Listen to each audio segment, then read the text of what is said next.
Full Moon sale காலை 9 மணியிலிருந்து இரவு 12 மணி வரை ஜூலை 29 ஒரு நாள் மட்டும். தமிழக முதலமைச்சர் சர் ஜோசப் விஜய் தற்பொழுது சென்னை கிண்டி கத்திப்பாராவில் அமைக்கப்பட்டிருக்கக்கூடிய அந்த பிரம்மாண்ட மேம்பாலத்தை பார்வையிட்டு வருகின்றார். 101 அடி உயரத்தில் மேம்பாலம், அதிலும் குறிப்பாக வளைந்து செல்லக்கூடிய வடிவிலான மேம்பாலமாக மெட்ரோ ரயில் நிர்வாகம் ஒரு மிகப்பெரிய முயற்சிக்கு பிறகு கட்டியிருந்த மேம்பாலம் அது. அதனுடைய கட்டுமான பணிகள் ஏறக்குறைய நிறைவடைந்திருக்கக்கூடிய நிலையில்தான் தமிழக முதலமைச்சர் விஜய் அவற்றை பார்வையிட்டு வருகின்றார். அதே நேரம் வழக்கம் போன்று முதலமைச்சர் எங்கெல்லாம் ஆய்வுக்கு சென்றாலும் பல்லாயிரக்கணக்கில் அவர் செல்லக்கூடிய வழிகளில் எல்லாம் மக்கள் திரண்டு நின்று அவருக்கு ஒரு உற்சாக வரவேற்பினை வழங்குவார்கள். அந்த அடிப்படையில் இப்பொழுதும் நூற்றுக்கணக்கானவர்கள் அங்கே கிண்டி கத்திப்பாராவிலே திரண்டு இருக்கின்றார்கள். இதற்கு முன்பாக நந்தனம் மெட்ரோ ரயில் நிலையத்திற்கு முதலமைச்சர் சென்ற நிலையிலே ரயில்களிலும் ஆயிரக்கணக்கானவர்கள் செல்வதற்கு முண்டியடித்திருந்தார்கள். முதலமைச்சர் பயணிக்கக்கூடிய ரயிலில் பயணிக்க வேண்டும், மெட்ரோ ரயிலில் என்று ஆர்வம் காட்டியிருந்தார்கள். இப்பொழுது சென்னை கிண்டியை வந்தடைந்திருக்கக்கூடிய முதலமைச்சர் அந்த மேம்பாலத்தை பார்வையிட்டு வருகின்றார். மேம்பாலம் எவ்வாறு அமைக்கப்பட்டிருக்கின்றது என்பதற்கான விளக்கத்தை மெட்ரோ ரயில் நிர்வாகிகளும் தமிழக நெடுஞ்சாலைத்துறை அதிகாரிகளும் கூட முதலமைச்சர் அருகில் நிற்பதை பார்க்க முடிகின்றது. ஏனென்றால் இந்த பாலம் சென்னையினுடைய மெட்ரோ வரலாற்றில் மிக முக்கியமான திருப்பு முனையை ஏற்படுத்தி இருக்கக்கூடிய பாலம். மாதவரத்தில் இருந்து சோழிங்கநல்லூருக்கு மெட்ரோ வழித்தடம் ஏற்படுத்த வேண்டும் என்றால் இந்த பகுதியின் வழியாகத்தான் மெட்ரோ வழித்தடத்தை ஏற்படுத்த முடியும் என்ற ஒரு நிலை இருந்தது. அதே நேரம் ஏற்கனவே இங்கே ஒரு உயர்மட்ட மேம்பாலத்தில் மெட்ரோ ரயில் செல்லுகின்றது. அதற்கு கீழாக ஒரு மிகப்பெரிய பாலம் அமைத்திருக்கின்றார்கள், சாலை பாலம். அதன் வழியாக வாகன போக்குவரத்து இருக்கின்றது. கிண்டி கத்திப்பாரா பாலம் என்பது மிகுந்த போக்குவரத்து முக்கியத்துவம் கொண்ட ஒரு பாலம். அதே நேரம் தரைக்கு கீழாக இந்த மெட்ரோ ரயில் வழித்தடத்தை அமைக்க வேண்டும் என்றால் தரைக்கு கீழே ஏற்கனவே ஒரு வழித்தடம் இருக்கின்றது. ஏனென்றால் சென்னை விமான நிலையத்திலிருந்து பரங்கிமலை வரை செல்லக்கூடிய சென்னை பரங்கிமலை வரை செல்லக்கூடிய ஒரு வழித்தடம், நிலையத்திலிருந்து சென்னையினுடைய வண்ணாரப்பேட்டை விம்கோ நகர் வரை செல்லக்கூடிய ஒரு வழித்தடம் என்று 2 வழித்தடங்கள் இருக்கின்றன. அதில் ஒன்று தரைக்கு அடியிலாக கிண்டி பகுதியில் செல்கின்றது. எனவே தரைக்கு அடியிலும் மெட்ரோ ரயில் செல்கின்றது. தரை மேலே ஒரு பெரிய பாலம் இருக்கின்றது, கத்திப்பாரா பாலம். அதற்கு மேலாக ஒரு உயர்மட்ட மேம்பாலத்தில் மெட்ரோ ரயில் சேவை இருக்கின்றது. எனவே 101 அடி உயரத்தில் மேம்பாலம் அமைத்தால்தான் இந்த திட்டத்தை, அதாவது சோழிங்கநல்லூருக்கும் மாதவரத்துக்கும் இணைப்பை ஏற்படுத்தக்கூடிய மெட்ரோ ரயில் வழித்தடத்தை கொண்டு வர முடியும் என்ற அடிப்படையில் தான் மெட்ரோ நிர்வாகம், தமிழக நெடுஞ்சாலைத்துறை உள்ளிட்டவர்கள் எல்லாம் இணைந்து இந்த பாலத்தினுடைய கட்டுமான பணிகளை எல்லாம் மேற்பார்வையிட்டு இப்பொழுது நிறைவு கட்டத்தை அது எட்டி இருக்கின்றது. எனவே அவற்றை முதலமைச்சர் பார்வையிட்டு வருகின்றார். இந்த பாலம் விரைவில் பயன்பாட்டுக்கு வர இருக்கின்றது. இதன் மூலமாக அந்த சோழிங்கநல்லூர் மற்றும் மாதவரம் இடையிலான மெட்ரோ ரயில் சேவையும் விரைவில் தொடங்க இருக்கின்றது.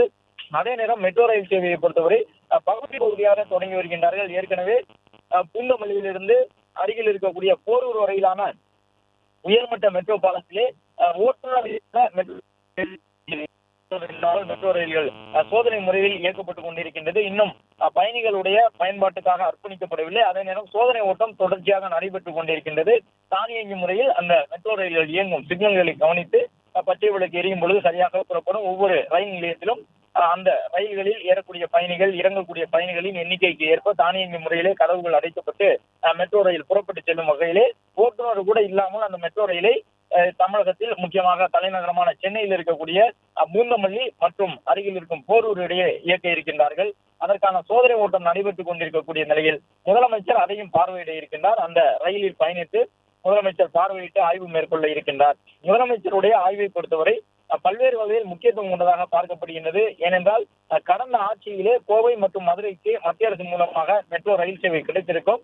ஆனால் கடந்த ஆட்சியில் முறையாக டிபிஆர் என்று சொல்லப்படக்கூடிய விரிவான திட்ட அறிக்கையை அப்போதைய அரசு சமர்ப்பிக்கவில்லை என்பதை மத்திய அரசு காரணமாக காட்டி கோவை மற்றும் மதுரை ஆகிய 2 முக்கிய நகரங்களுக்கு இந்திய அளவில் இருக்கக்கூடிய பெரிய நகரங்களில் ஒன்றாக பார்க்கப்படும் மதுரை மற்றும் கோவை ஆகிய நகரங்களுக்கான மெட்ரோ ரயில் சேவையை இதுவரை வழங்கவில்லை. எனவே மெட்ரோ ரயில் திட்ட அறிக்கையை பொறுத்தவரை மாநில அரசு தான் வழங்க வேண்டும்.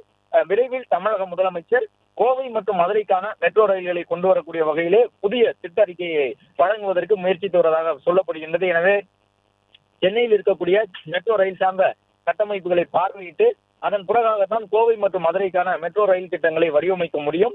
மெட்ரோ ரயில் பாலம் செல்லும் பொழுது அதற்கு அருகில் கட்டுமான பகுதிகள் இருக்கக்கூடாது. தரைப்பகுதியிலே மெட்ரோ ரயில் செல்ல வேண்டும் என்றால் அதற்கு எவ்வளவு தூரம் அந்த பகுதியிலே நிலம் கையகப்படுத்தப்பட வேண்டும். அது மட்டுமல்லாமல் பாலப்பகுதியிலிருந்து மக்கள் இறங்கி வர வேண்டும் என்றால் அதற்கு குறிப்பிட்ட அளவு இடைவெளி இருக்க வேண்டும். அந்த மேம்பாலத்திலிருந்து மக்கள் கீழே இறங்கி வந்து தரைப்பகுதியை வந்தடைவதற்கு. எனவே இது போன்று ஒரு தெளிவான விளக்கம் இல்லாமல் திட்ட அறிக்கை வழங்கப்பட்டதன் காரணமாகத்தான் கடந்த ஆட்சியிலே அந்த திட்ட அறிக்கை நிராகரிக்கப்பட்டதாக மத்திய அரசு தரப்பிலிருந்து சொல்லப்பட்டிருந்தது. எனவே இனி தயாரிக்கக்கூடிய திட்ட அறிக்கை அனைத்து வகையிலும் தொழில்நுட்ப ரீதியாக சாத்தியக்கூறு கொண்ட திட்ட அறிக்கையாக இருக்க வேண்டும் என்ற அடிப்படையிலும் முதலமைச்சர் இந்த ஆய்வை மேற்கொண்டிருப்பார் என்று எதிர்பார்க்கப்படுகின்றது. ஏனென்றால் சென்னையினுடைய மெட்ரோ ரயில் சேவை என்பது இந்திய அளவில் முக்கியத்துவம் கொண்டதாக இருக்கின்றது. இப்பொழுது 100 கிலோமீட்டருக்கு மேல நீளம் கொண்டதாக மெட்ரோ ரயில் வழித்தடங்கள் இருக்கின்றது. இது இன்னும் நீளமாக பூந்தமல்லி மற்றும் கலங்கரை விளக்கம், சோழிங்கநல்லூர் மற்றும் சிறுசேரி ஆகிய பகுதிகளில் இருந்து மாதவரத்தை சென்றடையக்கூடிய வகையிலான புதிய வழித்தடங்களோடு அந்த மெட்ரோ ரயில் திட்டம் என்பது நீட்டிக்கப்பட இருக்கின்றது. எனவே இந்தியாவில் டெல்லி, பெங்களூரு, ஹைதராபாத் உள்ளிட்ட நகரங்கள் நீளமான மெட்ரோ ரயில் வழித்தடத்தை கொண்டிருக்கின்றன. அதே போன்ற ஒரு வழித்தடத்தை இந்த சென்னை கூடுதல் வழித்தடங்கள் வந்தவுடன் எட்ட இருக்கின்றது. எனவே இந்த ரயில் வழித்தடத்தை அடிப்படையாக வைத்துதான் சென்னைக்குள்ளாக மெட்ரோ ரயில் சேவை எவ்வாறு இருக்கின்றது என்பதை அடிப்படையாக வைத்து அடுத்த கட்டமாக அந்த புதிய மெட்ரோ ரயில் திட்டங்களையும் கோவை மற்றும் மதுரை ஆகிய நகரங்களுக்கான மெட்ரோ ரயில் திட்டங்களையும் தமிழ்நாடு அரசு சாத்தியப்படுத்த இருக்கின்றது. இதற்காக மத்திய அரசுக்கு விரிவான திட்ட அறிக்கை வழங்கும் பொழுது கடந்த ஆட்சியில் ஏற்பட்ட குறைபாடுகள் ஏற்பட்டுவிடக் கூடாது, உறுதியாக மெட்ரோ ரயிலை கொண்டு வர வேண்டும் என்ற அடிப்படையில் முதலமைச்சர் சென்னை மெட்ரோவை பார்வையிட்டு வருகின்றார். முதலமைச்சரை பொறுத்தவரை வாரந்தோறும் பல்வேறு இடங்களுக்கும் சென்று ஆய்வு மேற்கொள்கின்றார். அந்த கடல் நீரை குடிநீராக்கும் திட்ட பணிகளை முதலமைச்சர் ஆய்வு செய்தார். அதன் பிறகாக முதலமைச்சர் கழிவு நீரை சுத்திகரிக்கக்கூடிய நிலையங்களை எல்லாம் ஆய்வு செய்திருக்கின்றார். இப்பொழுது மெட்ரோ ரயில் வழித்தடத்தை ஆய்வு செய்கின்றார். இது மட்டுமல்லாமல் மாணவர் விடுதி, அங்கு எழும்பூரில் இருக்கக்கூடிய பச்சிளம் குழந்தைகளுக்கான மருத்துவமனை உட்பட பல்வேறு கட்டமைப்புகளையும் முதலமைச்சர் தொடர்ந்து ஆய்வு மேற்கொண்டு அவையெல்லாம் எவ்வாறு செயல்படுகின்றன என்பதை பார்த்தறிகின்றார். அந்த சேவைகளை பயன்படுத்தக்கூடிய மக்களுடைய கோரிக்கைகளையும் முதலமைச்சர் கேட்டறிந்து வருகின்றார். எனவே முதலமைச்சருடைய இந்த பயணம் என்பது மிகுந்த முக்கியத்துவம் கொண்டதாக பார்க்கப்படுகின்றது. சென்னை ஓமந்தூரார் பகுதியில் இருந்து முதலமைச்சர் மெட்ரோ ரயில் மூலமாக நந்தனம் சென்று நந்தனம் தலைமையகத்தை பார்வையிட்ட பிறகு அங்கிருந்து இப்பொழுது புறப்பட்டிருக்கின்றார் என்பதை பார்க்கின்றோம். கத்திப்பாராவை வந்திருந்திருக்கக்கூடிய முதலமைச்சர் கத்திப்பாரா மேம்பாலம் தொடர்பான விவரங்களை எல்லாம் கேட்டறிந்திருக்கின்றார். மக்கள் ஆரவாரத்தோடு முதலமைச்சருக்கு வரவேற்பு வழங்கியிருந்தார்கள். முதலமைச்சரை பார்த்தவுடன் மக்கள் உற்சாகத்தோடு தங்களுடைய வரவேற்பினை வழங்கிய நிலையில் முதலமைச்சரும் கையசைத்து அவர்களுக்கு தங்களுடைய நன்றியை தெரிவித்தார். நந்தனம் முதல் கிண்டி கத்திப்பாரா வரை தன்னுடைய லேண்ட் க்ரூசர் காரிலே வந்த முதலமைச்சர் இங்கிருந்து இன்னும் சற்று நேரத்திலே போரூருக்கு கார் மூலமாகவே செல்ல இருக்கின்றார். போரூர் சென்றடைந்த பிறகு அங்கிருந்து பூந்தமல்லி பகுதிக்கும் முதலமைச்சர் ஓட்டுநர் இல்லா மெட்ரோ ரயிலில் பயணம் செய்ய இருக்கின்றார். அந்த ரயில் சேவை எவ்வாறு இருக்கின்றது என்பதையும் பார்த்தறிய இருக்கின்றார். மெட்ரோ ரயில் திட்டங்களை பொறுத்தவரை மத்திய அரசின் மூலமாகத்தான் நடைமுறைப்படுத்தப்படுகின்றது. அதே நேரம் மாநில அரசும் சரிபாதிய நிதியை வழங்க வேண்டும் என்பதாக இப்பொழுது மெட்ரோ ரயில் திட்டங்கள் எல்லாம் நிறைவேற்றப்பட்டுக் கொண்டிருக்கின்றன. எனவே அந்த திட்டங்களுக்கு ஒப்புதல் வழங்குவது மத்திய அரசினுடைய பணியாக இருக்கின்றது. மத்திய அரசுக்கு திட்ட அறிக்கையை வழங்குவது மாநில அரசினுடைய பணி.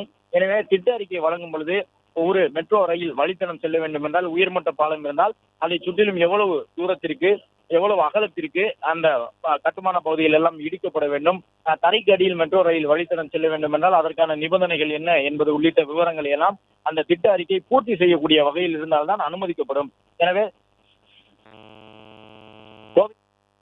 நகரங்களுக்கான பெறுவதற்கு முனைப்பு காட்டி வரக்கூடிய நிலையில் முதலமைச்சருடைய இந்த மெட்ரோ ஆய்வு பயணம் அமைந்திருக்கின்றது. கத்திப்பாரா பகுதியிலே தற்பொழுது லேசான ஒரு சூழல் இருந்த நிலையிலும் முதலமைச்சர் அந்த பகுதியிலே ஆய்வு மேற்கொண்டு வருகின்றார். முதலமைச்சர் வருகையை முன்னிட்டு அந்த பகுதி முழுவதுமாகவே காவல்துறையினர் கட்டுப்பாட்டில் கொண்டு வரப்பட்டிருந்தது. சென்னை மாநகர காவல் ஆணையர் அமல்ராஜ் உள்ளிட்ட மூத்த காவல் அதிகாரிகள் வருகை தந்திருந்தார்கள். மெட்ரோ அலுவலகத்தை பொறுத்தவரை கிட்டத்தட்ட 10 நிமிடங்களுக்கு மேலாக உள்ளே சென்ற முதலமைச்சர் அவற்றினுடைய செயல்பாடுகள் எவ்வாறு இருக்கின்றன, அங்கிருந்து எவ்வாறு கட்டளைகள் மெட்ரோ ரயில் நிலையங்களுக்கு அனுப்பப்படுகின்றன, மெட்ரோ ரயிலில் இருந்து வரக்கூடிய சமிக்கைகளை எவ்வாறு அங்கே உள்வாங்கி மெட்ரோ ரயில்களுக்கான சிக்னல்களை வழங்குகின்றார்கள் என்பது உள்ளிட்ட விவரங்களை எல்லாம் முதலமைச்சர் கேட்டறிந்தார். அதன் தொடர்ச்சியாக இப்பொழுது கத்திப்பாரா மேம்பால பகுதியில் ஆய்வு மேற்கொண்டிருக்கின்றார். இதனைத் தொடர்ந்துதான் முதலமைச்சர் போரூர் மற்றும் இடையே இருக்கக்கூடிய ஓட்டுநர் இல்லாத மெட்ரோ ரயில் வழித்தடங்களையும் அங்கே சென்று அந்த ரயிலில் பயணித்து பார்வையிட இருக்கின்றார்.